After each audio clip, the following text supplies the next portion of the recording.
नमस्कार. प्रार्थनाच किचनमध्ये पुन्हा एकदा तुमच्या सर्वांचं मनापासून स्वागत आहे. तर आज आपण कोळंबी मसाला कसा बनवायचा याची रेसिपी पाहणार आहोत. तर सर्वप्रथम कोळंबी मसाला बनवण्यासाठी मी इथे पूर्वतयारी केली आहे.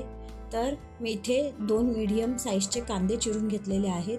त्यानंतर मी इथे 1 वाटी कांदा आणि पाव वाटी सुके खोबरे भाजून मी त्यांचे मिक्सरला वाटून एक वाटण तयार केलेले आहे.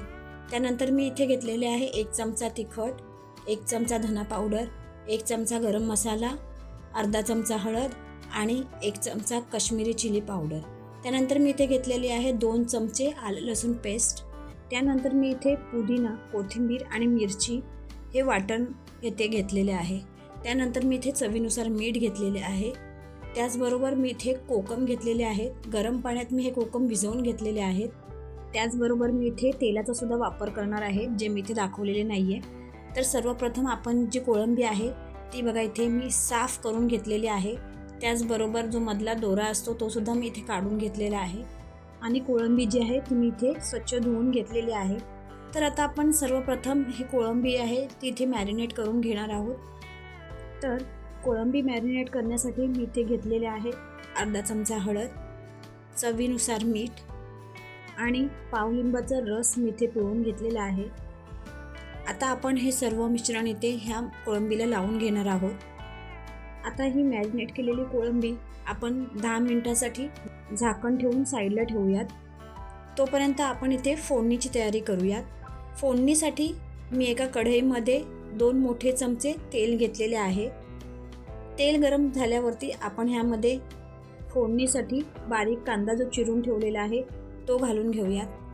हा कांदा इथे आपल्याला थोडाफार परतून झाला की आपण याच्यामध्ये घालणार आहोत आले लसूणची पेस्ट. आले लसूणची पेस्ट ही आपल्याला इथे छान अशी परतून घ्यायची आहे. आता इथे आले लसूणची पेस्ट घातल्याच्या नंतर कांदा आपल्याला छान असा परतून घ्यायचा आहे. छान असा गोल्डन ब्राऊन रंग येईपर्यंत आपल्याला इथे हा कांदा परतून घ्यायचा आहे. हा बघा आपला कांदा इथे परतून झालेला आहे. आता आपण इथे घालणार आहोत मॅरिनेट केलेली कोळंबी. कोळंबी घातल्यानंतर आपल्याला इथे छान असे परतून घ्यायचे आहे. 2 मिनटं छान परतून घेतल्याच्या नंतर आपण आता इथे झाकण लावून ठेवणार आहोत. 5 मिनटानंतर झाकण काढून घेतल्याच्या नंतर आपण पुन्हा एकदा परतून घेऊया आणि हे बघा आपण चेक करूया. जवळजवळ 70 ते 80% कोळंबी इथे आपली शिजली गेलेली आहे. ही बघा. आता ह्या स्टेजला आपण इथे घालणार आहोत आपले ताजे हिरवे वाटण. ह्या वाटणामुळे छान असा सुंदर रंग आपल्या कोळंबीला येतो. वाटण घातल्यावरती आपण इथे छान असे परतून घेऊया. त्यानंतर आपण इथे सर्व मसाले घालून घेऊयात. हे मसाले घालून आपण पुन्हा एकदा छान इथे परतून घेऊया.